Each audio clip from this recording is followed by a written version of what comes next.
Assalamualaikum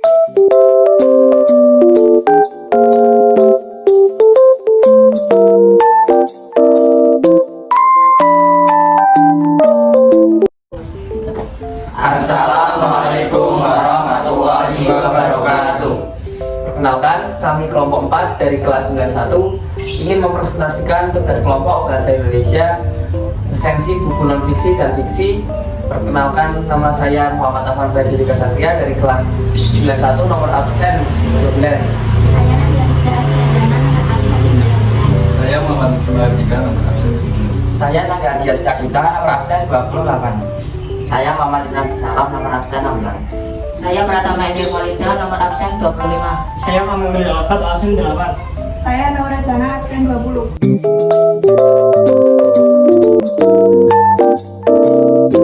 Buku ini berjudul Bahasa Indonesia yang ditulis oleh Dr. Agus Trianto MPD, Dr. Titi Arsati MPD, Dr. Eko Sasi MPD, dan diterbitkan oleh Pusat Kurikulum dan Perbakuan Balitbang Kemendikbud pada tahun 2018. Buku ini memiliki ukuran 25 cm dan bernomor ISBN 978 602 1530 856. Alhamdulillah, puji syukur kehadirat Allah Subhanahu wa taala yang telah memberikan berkah dan karunia-Nya sehingga kami dapat menyelesaikan penulisan buku resensi non-fiksi Bahasa Indonesia karya Dr. Agus Trianto MPD, Dr. Titi Arsyati MPD, Dr. Eko Sasi MPD, dan resensi buku fiksi dari novel Az-Zamin karya Sofi Aulia. Adapun penulisan resensi ini untuk memenuhi salah satu tugas proyek mata pelajaran Bahasa Indonesia. Penulisan resensi buku fiksi dan non-fiksi pada semester genap tahun pelajaran 2022-2023. Terima kasih kami ucapkan kepada semua pihak, terutama pada Ibu Gunainah SPD selaku guru pembimbing yang telah banyak membantu dalam penyelesaian tugas penulisan resensi ini. Kami menyadari sepenuhnya bahwa penulisan resensi ini masih jauh dari sempurna. Oleh karena itu, dengan segala kerendahan hati, kami mohon para pembaca berkenan untuk memberikan saran dan kritik agar kedepannya bisa lebih baik lagi. Harapan kami, semoga resensi ini bermanfaat bagi pembaca dan orang lain. Terima kasih. Rangkuman pada bab 1 berisi penjelasan struktur dan kebahasaan teks laporan percobaan.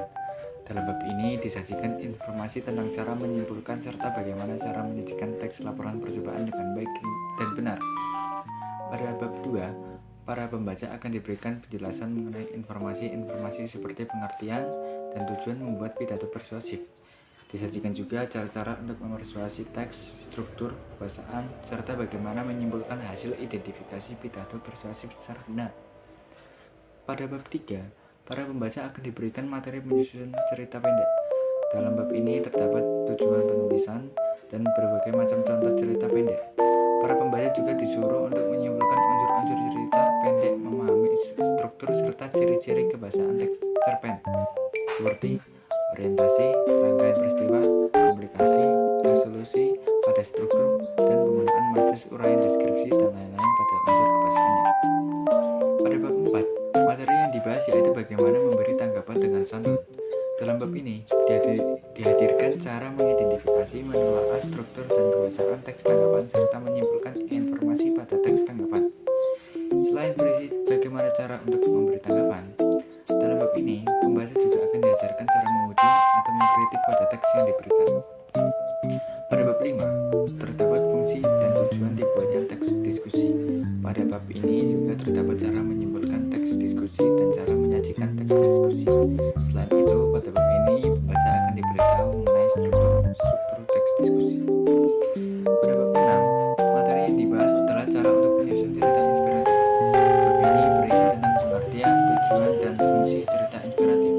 Pembaca juga akan disuguhkan dengan berbagai informasi yaitu tentang bagaimana mengidentifikasi informasi cerita inspiratif, menyimpulkan cerita inspiratif, menelaah cerita inspiratif, dan cara mengungkapkan gagasan dalam bentuk cerita inspiratif.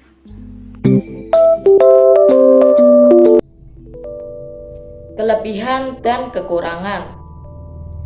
Kelebihan dalam buku ini yaitu bahasa yang digunakan sudah jelas dan mudah dipahami. Di dalam buku ini terdapat cerita yang menarik sehingga siswa dapat memahami materi dengan baik. Namun, unsur kebahasaan yang terdapat di dalam buku ini kurang jelas dan lengkap. Juga terlalu banyak latihan dibandingkan penjelasan materi. Ulasan atau tanggapan. Untuk kelengkapan informasi yang diberikan oleh buku ini sudah cukup lengkap. Tapi untuk materi dan penjelasan yang diberikan oleh buku ini terlalu rumit untuk dipahami jika dibandingkan dengan buku pendamping atau buku LKS. Kata atau kalimat yang ada dalam buku ini dapat diterima oleh akal dan penulisannya sesuai dengan ejaan yang berlaku. Penulis juga menyampaikan bahasa secara langsung dan jelas.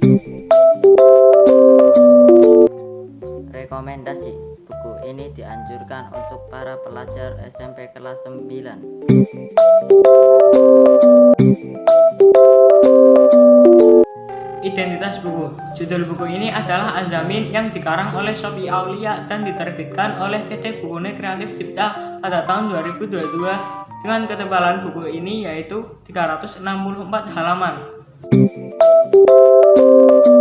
Selanjutnya yaitu alur cerita. Alur cerita dalam novel ini yang pertama, Azam dan Jasmine dipertemukan dalam sebuah perjodohan. 2. Jasmine menolak perjodohan itu karena ia masih mempunyai seorang kekasih.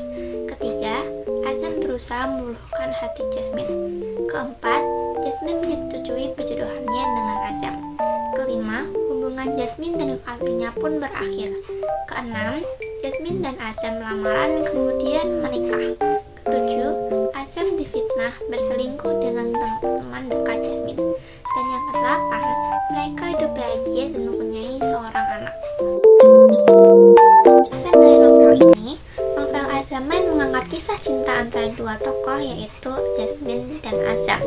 Raden Azam Al-Baihaqi digambarkan sebagai sosok laki-laki yang soleh, baik hati, lemah lembut, dan penyabar.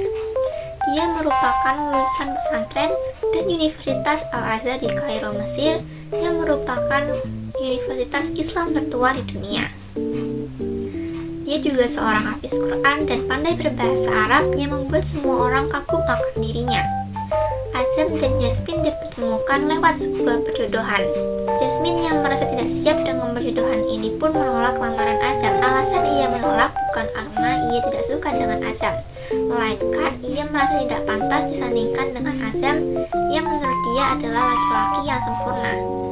Di sisi lain, dia juga masih menjalin hubungan dengan Deka yang telah bersamanya selama 4 tahun. Oleh karena itu, Jasmine sebisa mungkin menghindar dari Azam. Namun, Azam tidak menyerah begitu saja. Berbagai cara ia lakukan untuk mendekati Jasmine. Lewat tutur kata dan perilakunya yang lembut, ia berusaha untuk meluluhkan hati Jasmine. Walaupun Jasmine berusaha untuk menjauhinya, tetapi sosok Azam terus saja menghantui pikirannya. Hingga pada suatu titik, Jasmine harus menentukan pilihannya. Setelah melewati berbagai rintangan dan konflik, akhirnya Jasmine menyetujui perjodohannya dengan Azam. Mereka berdua akhirnya lamaran kemudian menikah. Mereka hidup bahagia. Kisah mereka ditutup dengan Jasmine yang sedang mengandung anak dari suami tercintanya yaitu Azam. Kelebihan dan kekurangan buku. Kelebihan dalam novel Az-Zamin yaitu penulis menggunakan gaya bahasa yang ringan sehingga mudah untuk dipahami. Dengan alur cerita yang tidak begitu lambat dan terlalu cepat, keseluruhan cerita ditampilkan dengan sangat detail dan jelas. Hal tersebut tentu membuat pembaca tidak bosan saat membaca ceritanya. Konflik yang ditampilkan dalam novel Az-Zamin juga tidak begitu berat, sehingga membuat pembaca santai dan menikmati saat membaca novelnya. Dalam cerita novel tidak hanya menekankan kehidupan percintaan, tetapi juga menonjolkan kehidupan religi yang penuh makna. Bahkan banyak hal positif yang dapat pembaca pelajari. Terdapat hikmah dari setiap konflik yang terjadi, namun novel ini mempunyai tokoh sampingan yang sangat banyak dan perannya tidak penting. Hal tersebut membuat pembaca menjadi sulit memahami tokoh penting dalam novel. Meskipun begitu, kisah cerita dalam novelnya tetap mempunyai makna yang menarik.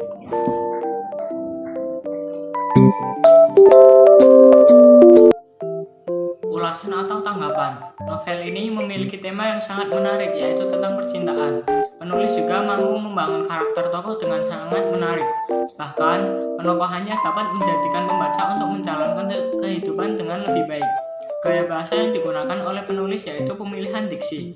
Diksi sendiri adalah ketepatan pemilihan kata dalam berbicara sehari-hari dengan orang-orang di sekitar dan juga dalam penulisan atau karangan yang dibuat oleh penulis untuk mempermudah pembaca agar mengerti makna tulisan tersebut.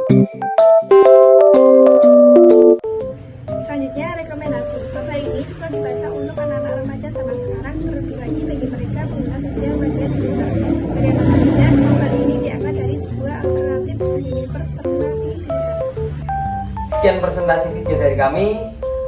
Mohon maaf apabila ada salah kata, karena kami hanyalah manusia biasa yang tidak luput dari kesalahan. Jangan lupa like, comment, and subscribe video ini. Wassalamualaikum warahmatullahi wabarakatuh.